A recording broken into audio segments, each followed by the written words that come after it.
Thanks, Dave. While it's technically spring, the impending precip could spell trouble for those with a green thumb. Northern News Now's Jack Wiedner visited a local plant shop offering advice on how to prepare.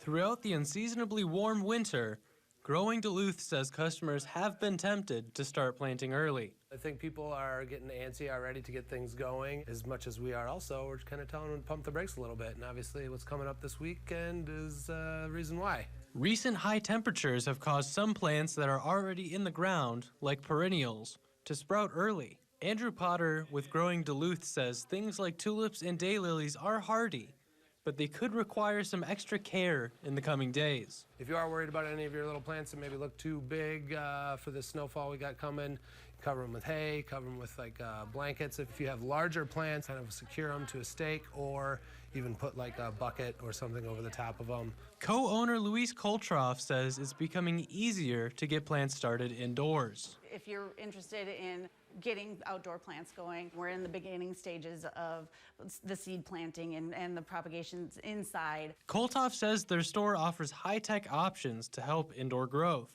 The technology that's coming out is making it great for new and experienced growers. But for those who prefer to do things the old-fashioned way, Potter says to keep three things in mind. Humidity, heat, and light, and you'll get sprouts to grow well. In Duluth, Jack Wiedner, Northern News Now. And Growing Duluth says no matter how warm or cold the weather gets, it's best to keep potted plants inside until June 1st.